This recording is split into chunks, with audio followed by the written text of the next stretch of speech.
But so we have Skults, PJ Jacobsen, and Blake Davis. Ty Scott, Kayla Yakov, and Corey Alexander ggets promoted up because we're missing Cam Peterson. We'll get back to that in a minute.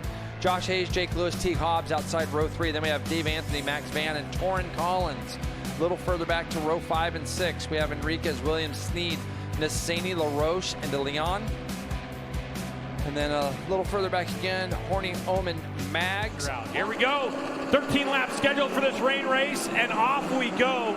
No traction control on these machines or launch control, so that was all right risk by these riders, and it looks like it's going to be the number 1 of Matthew Skults who's going to lead us through turn number 1 into turn number 2. Look who slots into 3rd. Josh Hayes comes from that back. Now Corey Alexander on that orange Rahal Ducati. He's going to try to make a move. He was quickest this morning in our warm-up. You can see as they come out of here, Corey positions himself on the left-hand side.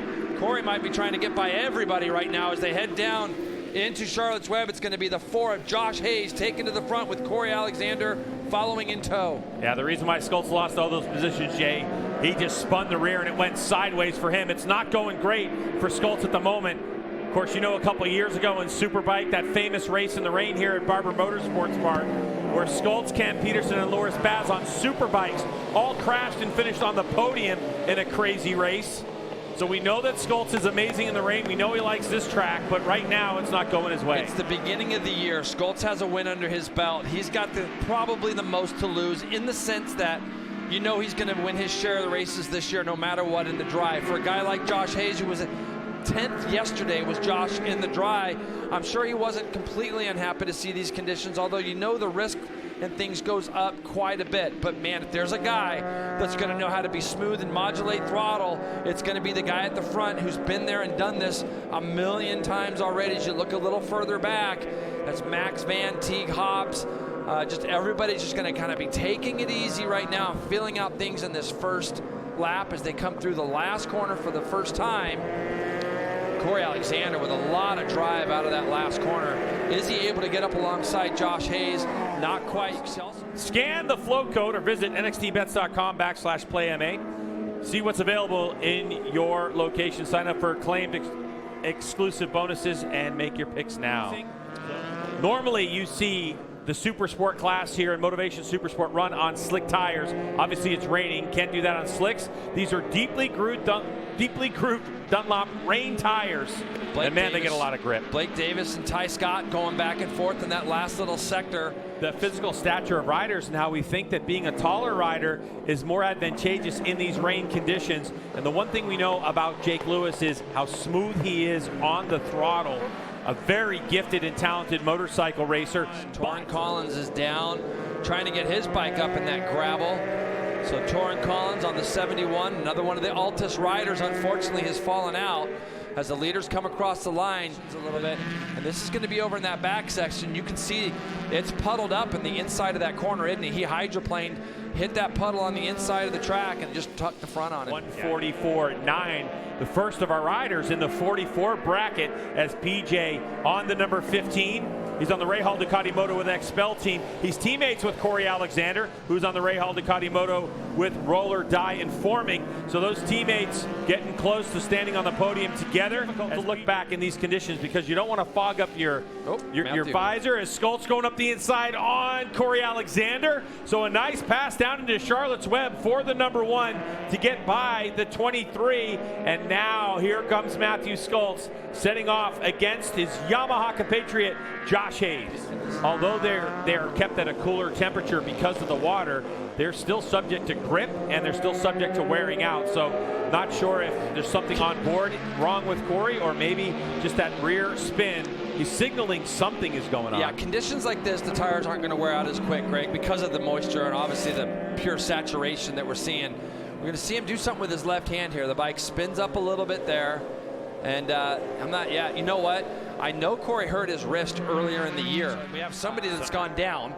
That looks like Corey Alexander, possibly. It might be. Yeah, it's Corey. Corey Alexander. Corey was on a ripper. He had gone red, and yellow in the first 3 splits.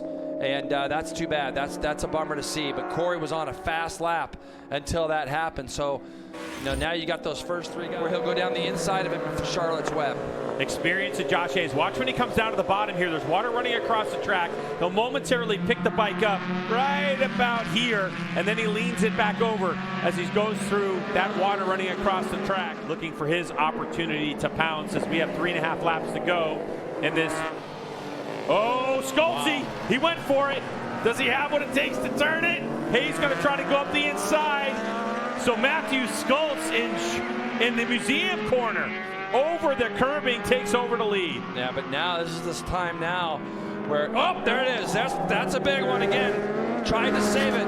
But Greg, when you're trying to push and get away, that's the mistake that's made. That bike's going to be out in the middle of the racetrack. So we're going to have to keep an eye on how quickly he can get this bike up and get out of that impact area. See if he gets the number 1 fired up. PJ Jacobsen, it's so difficult. You'll see guys, so he makes a great pass. Josh goes up over the curbing. Matthew goes down the inside. And a lot of times when you take the lead, you think, okay, I'm going to put my head down for half a lap. Very lucky to get away with it the way he did. He kind of rode the front of the bike. See the windshield breaks off. He kind of pirouettes off to the left safely into the grass. Another rider down. Yeah, so Enriquez, Alexander Enriquez on the 12. He was having a great race, was Alexander Enriquez. They did make some changes to his bike to get it to feel as stable as he said his teammate Corey Alexander's bike was looking. Man, sorry, Hannah. It's another rider Ty down. Scott, isn't it? Ty Scott, possibly. Yes, Ty Scott, and he took Blake Davis out of third. They both went off the track. Now this is going to help Matthew. Matthew Skoltz is 5th, but he's going to move through. As you can see, Blake obviously went off the track and dropped the bike. These conditions right now are very, very difficult. This is a podium spot. Matthew Skoltz is going to find himself back up on the podium. Max Van has Blake Davis directly in front of him right now. So we're going to see the white flag when they come through. The 50-year-old Josh Hayes on the BPR Racing Yamaha R9 coming onto the front straightaway, looking for his 6th Supersport win in MotoAmerica and his 89th of all time. And here he comes. He's a little sideways, but he takes the checkered flag and the win. Incredible stuff from Josh Hayes. Matthew Skoltz, look at this. Matthew had picked his bike up. The 2 guys that were 15 seconds in front of him both make a mistake. As you can see, Blake Davis still hasn't given up on this thought that he could try to get on the podium and beat his teammate. He's running everything he can to try to slip down the inside of Matthew in the next lap. That's what he's trying to do right now. He's making a run. Is there room? Is he going to be able to get it turned? No, there's not enough traction. Now the drag race between teammates, and Skoltz on the number 1 with the broken windshield is going to bring it home in 3rd after picking it up off the deck. And his teammate Blake Davis, who also was off the racetrack. Ty Scott's bike. Ty Scott's going to salvage some points here on his GSXR 750. And keep in mind, he's ridden this motorcycle around like this for like almost 2 laps. So he came across the line last lap in 7th. He's currently showing an 8th. Dashboard hanging off, dirt tracking it. You think this is super hooligans. Look at him go. No kidding. It's not, though. It's Motovation Supersport. And you got to tip the cap to Ty Scott on the Vision Wheel M4X Star Suzuki for that finish. I've been watching Josh again. He's been doing a lot of club racing, getting ready, but not so much on the R9. So he's been staying sharp, though. And I'm going to venture a guess. He's the oldest rider to win a race in MotoAmerica. Am I watching, like, now, like real time? Because Hayes with a 0.7-second victory over PJ Jacobsen, tip of the cap to him too. Skoltz 33.9 seconds back after falling off, picking the bike up, getting the hustle on over his teammate.